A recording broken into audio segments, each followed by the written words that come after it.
maka dia nggak bisa bikin keputusan berdasarkan kalkulasi otaknya. Sementara yang lain punya kuasa tapi nggak punya otak. Nah itu yang menyebabkan kematian bertambah. Jadi kenapa kematian bertambah sekarang? Bukan karena COVID, tapi karena stupid.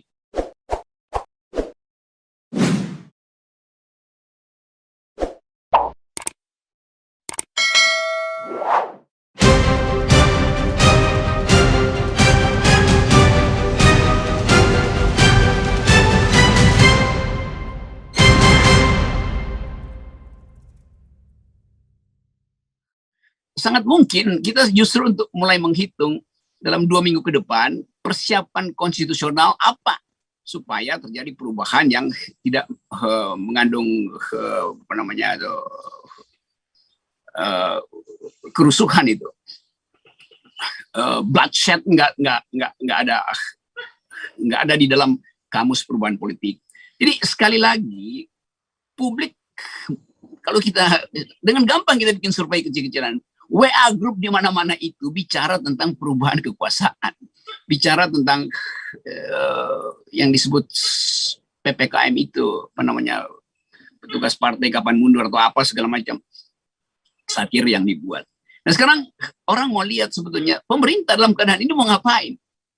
Yang dilakukan pemerintah adalah masih reaktif, menuduh kelompok ini, kelompok itu berupaya untuk memanipulasi informasi.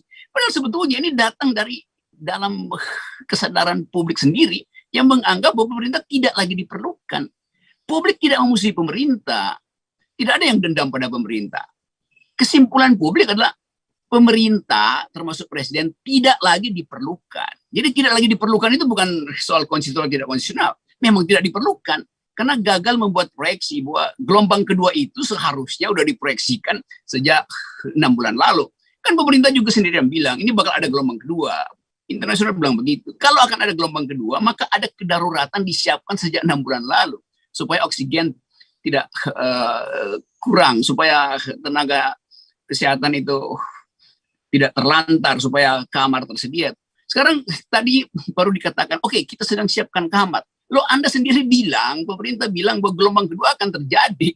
Tapi dia baru siapin sekarang kan. Itu namanya pemerintahan yang dungu kan. Dari kacamata itu kita menganggap bahwa ya udah selesai problem ini dan pemerintah tidak lagi diperlukan. Orang yang tidak lagi diperlukan ya ditinggalkan. Kalau dia ditinggalkan ya artinya dia tidak perlu lagi berkasak-kusuk untuk membangun kekuatan politik. Jadi ini pemerintah yang ditelantarkan oleh dirinya sendiri. Dia menelantarkan dirinya sendiri. Jadi sekali lagi ini bukan makar atau bukan tindakan mengambil alih kekuasaan. Memang tidak lagi diperlukan. Jadi barang bekas kira-kira begitu tuh. Jadi ada presiden, masih presiden tapi udah bekas. Jadi dianggap ya nggak diperlukan lagi kan. Bukan bekas presiden loh, ini presiden bekas. Beda antara bekas presiden dan presiden bekas. Jadi sesuatu yang udah bekas orang tidak perlu lagi. Jadi itu yang mesti dipahami oleh kabinet bahwa rakyat tidak lagi memerlukan kalian. Mau diganti mau di apa itu urusan teknis saja, tapi intinya tidak lagi diperlukan. Nah, kita mesti bayangkan itu. Nah, ketidakperluan ini yang mesti kita atasi sebetulnya. Bagaimana supaya kita bisa rakyat akhirnya kendalikan kasus ini supaya kita tidak kehilangan generasi ke depan. Selama ini ada ulama 500 orang di NU yang tewas, dokter 500 orang, intelektual, wartawan segala macam. Mereka yang seharusnya memberi keterangan tentang masa depan akhirnya tewas satu-satu. Jadi satu persatu kita kehilangan bukan sekedar jumlah statistiknya, tapi kualitas kita untuk bertumbuh sebagai bangsa juga hilang. Kalangan ulama, pendeta, segala macam itu tewas. Kita nggak perlu persoalin itu soal posisi politiknya, tapi tewasnya itu artinya sumber daya kita itu berkurang. Nanti satu waktu ketika negara lain tumbuh dalam upaya keluar dari kesulitan, kita betul-betul tidak siap karena sumber daya kita meninggal semua tuh. Jadi bukan sekedar berita harian bahwa ini tewas sekian, sembuh sekian, bukan. Masalahnya adalah ada sebuah generasi yang kehilangan tokohnya lagi, kehilangan. Ulama kan memberi rasa damai rohani, pendeta memberi kesembuhan psikis pada umatnya. Dosen intelektual memberi amunisi pikiran untuk compete di masa depan.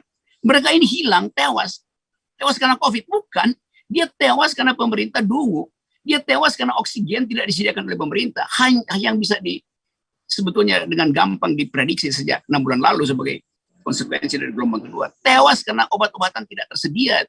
Jadi ini intinya, bahwa kita sedang melarat sebetulnya dari segi kepemimpinan politik maupun dari segi